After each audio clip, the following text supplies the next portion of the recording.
ಎಲ್ಲರಿಗೂ ನಮಸ್ಕಾರ. Welcome to Dhanya's vlogs in Kannada. ಎಲ್ಲರೂ ಹೇಗಿದ್ದೀರಾ? ಐ ಹೋಪ್ ಎಲ್ಲರೂ ಚೆನ್ನಾಗಿದ್ದೀರಾ ಅಂತ ಅಂದ್ಕೊಳ್ತೀನಿ.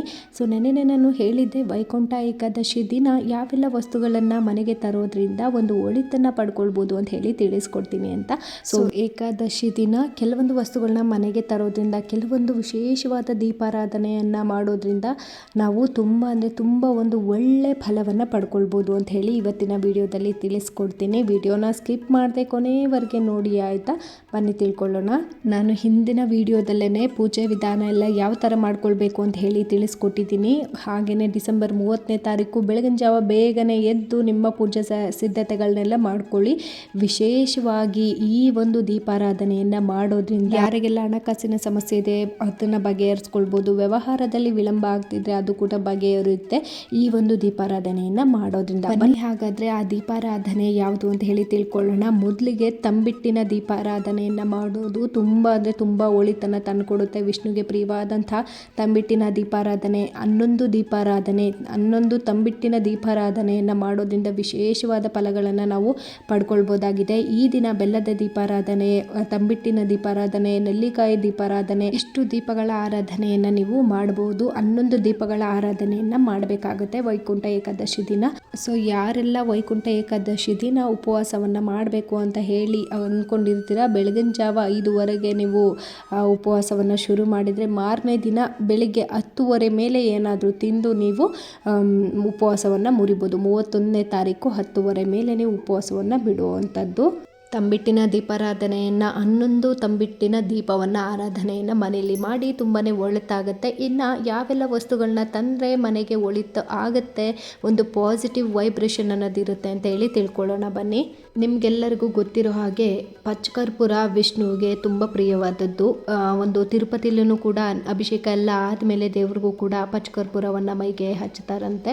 ಸೊ ಹಾಗಾಗಿ ಪಚ್ಚಕರ್ಪೂರವನ್ನು ನಾವು ದೇವರ ಮನೆ ಮೂಲೆಗೂ ಹೊಸ್ತಿಲ್ ಅಕ್ಕಪಕ್ಕದಲ್ಲಿ ಹಾಕೋದ್ರಿಂದ ಪಾಸಿಟಿವ್ ವೈಬ್ ಅನ್ನೋದು ಮನೆಯಲ್ಲಿ ಕ್ರಿಯೇಟ್ ಆಗುತ್ತೆ ಅಂತಾನೆ ಹೇಳ್ಬೋದು. ಪಚ್ಚಕರ್ಪೂರವನ್ನ ದೇವರ ಮನೆಯ ಮೂಲೆಗೂ ಸ್ವಲ್ಪ ಸಿಂಪಡಿಸೋದ್ರಿಂದ, ದೇವರ ವಿಗ್ರಹಗಳ ಮೇಲೆ ಸಿಂಪಡಿಸೋದ್ರಿಂದ, ಹೊಸ್ತಿಲಿನ ಅಕ್ಕಪಕ್ಕದಲ್ಲಿ ಹಾಕೋದ್ರಿಂದ ನೆಗೆಟಿವ್ ಎನರ್ಜಿ ಅನ್ನೋದು ಹೋಗಿ ಪಾಸಿಟಿವ್ ಎನರ್ಜಿ ಅನ್ನೋದು ಬರುತ್ತೆ ಮನೆಗೆ ಅಂತಾನೆ ಹೇಳ್ಬೋದು. ಏಕಾದಶಿಯ ದಿನ ಎಲ್ಲರೂ ತಪ್ಪದೇ ಈ ಸಣ್ಣ ಪರಿಹಾರವನ್ನ ಮಾಡ್ಕೊಳ್ಳಿ ಆಯ್ತಾ. ಪಚ್ಚಕರ್ಪೂರವನ್ನ ಮನೆಗೆ ತನ್ನಿ, ದೇವರ ಮನೆಯಲ್ಲಿ ಸಿಂಪಡಿಸಿ, ನಕಾರಾತ್ಮಕ ಶಕ್ತಿಯನ್ನ ಹೋಗ್ಲಾಡಿಸಿ ನಿಂತೋಗಿರೋ ಕೆಲಸ ಕೂಡ ಕೈಗೂಡುತ್ತೆ. ನೆಕ್ಸ್ಟ್ ನಾವು ತುಂಬ ದಿನಗಳಿಂದ ಈ ಒಂದು ಮನಿ ಪ್ಲ್ಯಾಂಟು, ತುಳಸಿ ಗಿಡ, ವಾಸ್ತು ಗಿಡ ಇವೆಲ್ಲನೂ ತರಬೇಕು ಅಂತ ಅಂದ್ಕೊಳ್ತಾ ಇರ್ತೀವಿ. ಈ ಒಂದು ಏಕಾದಶಿ ದಿನ ತಂದು ನೆಡೋದ್ರಿಂದ ತುಂಬ ಒಳ್ಳೆ ಫಲಗಳನ್ನ ಪಡ್ಕೊಳ್ಬೋದು. ಈ ಒಂದು ಪರಿಹಾರವನ್ನು ಕೂಡ ಮಾಡ್ಕೊಳ್ಳಿ. ವೀಳ್ಯದೆಲೆ ಗಿಡ ಕೂಡ ನೀವು ತರಬಹುದು. ಯಾವ ಸಮಯದಲ್ಲಿ ತರಬೇಕು ಅಂತ ಕೇಳೋದಾದರೆ ನೀವು ಕ್ಯಾಲೆಂಡರಲ್ಲಿ ನೋಡ್ಕೊಳ್ಳಿ. ರಾಹುಕಾಲ ಬಿಟ್ಟು ಇನ್ನೆಲ್ಲ ಕಾಲದಲ್ಲೂ ಕೂಡ ನೀವು ಮನೆಗೆ ಗಿಡಗಳನ್ನ ತರಬಹುದು. ಅಲ್ಲದೆ 3 ಯೋಗಗಳಿಂದ ಕೂಡಿರುವಂತಹ ಶುಭ ಮುಹೂರ್ತಗಳಿರೋದ್ರಿಂದ ನೀವು ಯಾವುದೇ ಟೈಮಲ್ಲಿ ಬೇಕಾದರೆ ತರಬಹುದು. ರಾಹುಕಾಲದಲ್ಲಿ ಒಂದು ಟೈಮು ನೋಡಿಕೊಂಡು ತಗೊಂಡು ಬನ್ನಿ. ಏಕಾದಶಿಯ ದಿನ ಈ ಒಂದು ಪರಿಹಾರವನ್ನು ಮಾಡ್ಕೊಳ್ಳೋದ್ರಿಂದ ಇಷ್ಟಾರ್ಥವನ್ನು ಸಿದ್ಧಿ ಮಾಡ್ಕೊಳ್ಬೋದು. ಬನ್ನಿ ಆ ಪರಿಹಾರನ ತಿಳಿಸ್ಕೊಡ್ತೀನಿ. 27 ಏಲಕ್ಕಿಯನ್ನು ತಗೊಳ್ಳಿ. ತುಂಬ ಚೆನ್ನಾಗಿ ಮೊಗ್ಗಿರುವಂತಹದ್ದು, ಚೆನ್ನಾಗಿರೋದು ನೋಡಿ ತಗೊಳ್ಳಿ. ಆ 27 ಏಲಕ್ಕಿಯನ್ನು ಅರಿಶಿಣದ ನೀರಲ್ಲಿ 10 ನಿಮಿಷ ನೆನೆಸಿ, ಸೂಜಿ ಮತ್ತು ದಾರವನ್ನು ತಗೊಂಡು ಪೋಣಿಸಿ ವಿಷ್ಣುವಿನ ವಿಗ್ರಹಕ್ಕೆ, ನಾರಾಯಣನ ಫೋಟೋಗೆ ಅದನ್ನು ಹಾಕಿ ನಿಮ್ಮ ಇಷ್ಟಾರ್ಥವನ್ನು ಸಂಕಲ್ಪವನ್ನು ಮಾಡ್ಕೊಳ್ಳಿ. ಪೂಜೆ ಎಲ್ಲ ಮುಗಿಸಿ, ಪೂಜೆ ಎಲ್ಲ ಆದಮೇಲೆ ಒಂದು ಕೆಂಪು ಬಟ್ಟೆಗೆ ಅದನ್ನು ಕಟ್ಟಿ, ನೀವು ಏನು ಕ್ಯಾಶ್ ಇಡ್ತೀರಲ್ಲ ಕ್ಯಾಶ್ ಬಾಕ್ಸಲ್ಲಿ ಇಟ್ಕೊಳ್ಳಿ. ಪೂಜೆ ಮಾಡುವಾಗ ನಿಮ್ಮ ಇಷ್ಟಾರ್ಥಗಳು ಏನೆಲ್ಲ ಬೇಕು ಅಂತ ಹೇಳಿ ಕೇಳಿಕೊಂಡು ಭಗವಂತನ ಹತ್ರ ಪೂಜೆಯನ್ನು ಮುಗಿಸ್ಕೊಂಡು ಕ್ಯಾಶ್ ಬಾಕ್ಸಲ್ಲಿ ಎತ್ತಿಟ್ಕೊಳ್ಳಿ. ಖಂಡಿತ ನೆಕ್ಸ್ಟು ಏಕಾದಶಿ ಬರೋ ಅಷ್ಟರೊಳಗಾಗಿ ನಿಮ್ಮ ಆಸೆ ಈಡೇರುತ್ತೆ. ಇನ್ನು ನೀವೇನಾದ್ರೂ ಒಂದು ಜಪಮಾಲೆಯನ್ನು ತಗೊಳ್ಬೇಕು ಅಂತ ಹೇಳಿದರೆ ವೈಕುಂಠ ಏಕಾದಶಿ ದಿನ ತಗೊಳ್ಳಿ, ತುಂಬಾ ಒಳ್ಳೆಯದು.